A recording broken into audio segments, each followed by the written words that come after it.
శారదా చంద్రమౌళీశం రత్నగర్భగణేశ్వరం శంకరం చ ఋష్యశృంగేశం తుంగాం లోకగురూన్ భజే.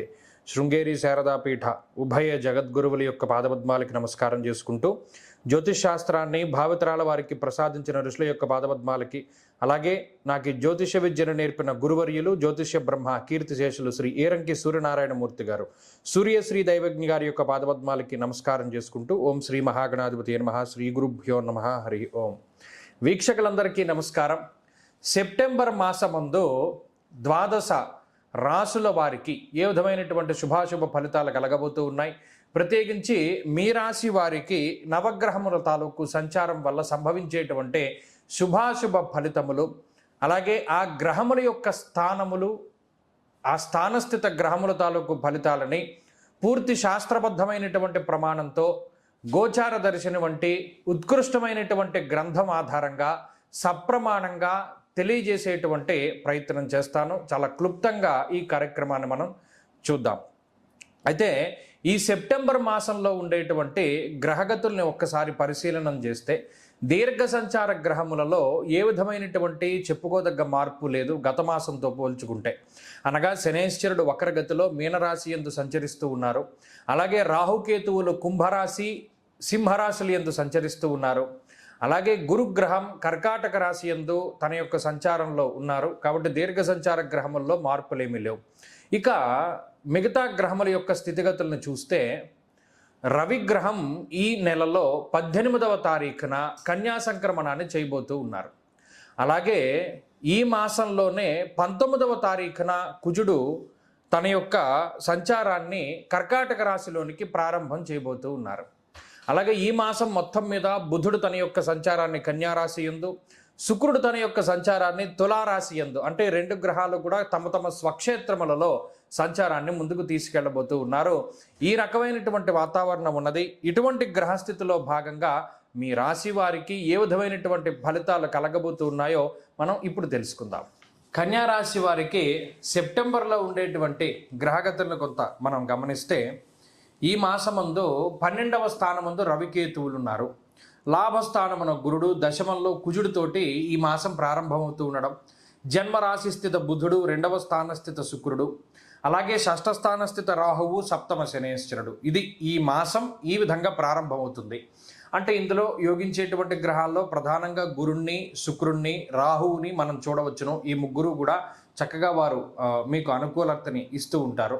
అయితే ఈ మాసంలో ప్రధానమైనటువంటి బలం ఏంటి అంటే 18వ తారీఖు దాటాక జన్మ రవి యొక్క దోషం వచ్చినప్పటికీ లాభస్థాన స్థిత కుజుడు, లాభమందు గురు కుజులు ఇద్దరు ఉంటే అంటే మన దగ్గర ఒక పవర్ఫుల్ వెపన్ ఉన్నట్టే లెక్క. అంటే దేని మీదైనా సరే మనం వేసేయచ్చు. చూడండి, ఇంద్రుడు ప్రత్యక్షమై కర్ణుడికి ఒక గొప్ప శక్తి ఆయుధాన్నో ఇదేనా ఇస్తాడు. అంటే అది ఇంక వేస్తే ఇంకెవడు బతకడు.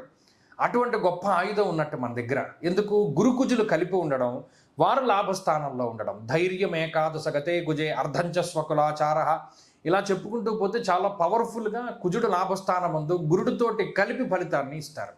అదే లక్ష్మీప్రదమైనటువంటి స్థితి. కాబట్టి ఈ మాసంలో అది 18వ తారీఖు దాటిన తర్వాత వస్తుంది. కాబట్టి ఆర్థికంగా విపరీతమైనటువంటి యోగాన్ని కలగజేస్తూ ఉన్నది ఆ గురుకుజుల యొక్క కలయిక.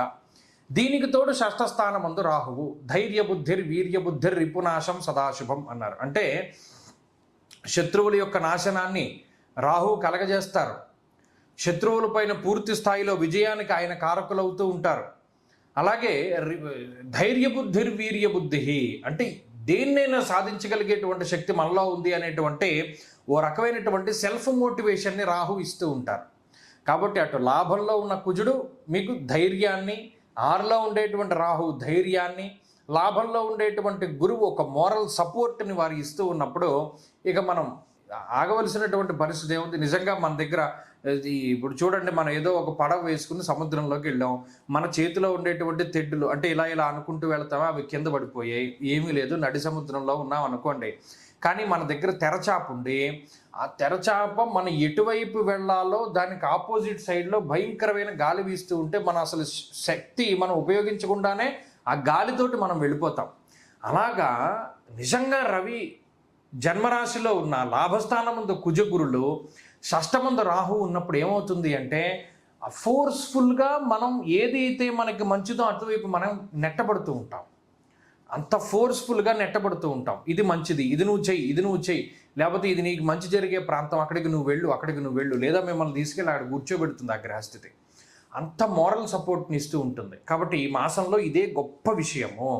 ఆర్థికంగా, ఆరోగ్యపరంగా, మానసికంగా, కుటుంబ పరంగా, వ్యాపార పరంగా, ఉద్యోగపరంగా, లేదా సామాజికంగా, అన్నిటి పరంగా కూడా చాలా గొప్పగా ఉంటుంది. అంటే ఏదైనా ఉన్నతమైనటువంటి పదవి రావాలి, పదవిని ప్రసాదిస్తారు ఈ గ్రహస్థితి అలా. కాబట్టి ఏదైనా మొత్తం మీద కన్యారాశి వారికి ఇది చాలా అనుకూలమైనటువంటి సమయం.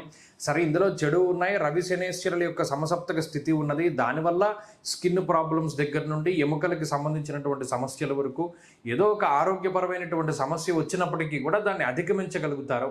ప్రత్యేకించి అన్నం తినడానికి తీరిక దొరకదు. మీరు గమనిస్తే రవి ఏం ఫలితం ఇవ్వాలి? కాలాతిక్రమ భోజనం, శరీరాన్ని పాడు చేయాలి, శారీరక సౌఖ్యాన్ని పాడు చేయాలి. అలాగే జరుగుతుంది. అక్కడ చెడైనా మంచి కిందే. అంటే మీకు తీరిక లేని సమయం ఉన్నది, అలా అన్నం ఏం తింటారు, టిఫిన్ ఏం తింటారు, మీకు అంత పని ఉంది, దాని ద్వారా డబ్బు వస్తుంది. దానివల్ల మీరు తీరిక లేని సమయాన్ని గడిపినా, శరీరం అలసిపోయినా అది మీకు అలసటగా అనిపించదు. కాబట్టి రవి ఇచ్చే ఫలితం కూడా ఇక్కడ శుభంగానే మారుతూ ఉన్నది. ఎటైనా ఈ కన్యారాశి వారికి ఇది చాలా మంచి కాలము. ఈ మాసంలో మరిన్ని శుభ ఫలితాలను వీరు పొందడానికై ఏకాదశి వ్రతాలు చేస్తూ ఉండడం చెప్పదగినటువంటి సూచన. 2 ఏకాదశులు ఉపవాసం ఉండి 2 ఏకాదశుల్లోనూ విష్ణు సహస్రనామ స్తోత్ర పారాయణ చేసి ఏదైనా శ్రీహరి క్షేత్రానికి వెళ్ళి దీపారాధన చేస్తూ ఉండడం వల్ల కూడా ఈ మాసంలో మరిన్ని శుభ ఫలితాలు వస్తాయి.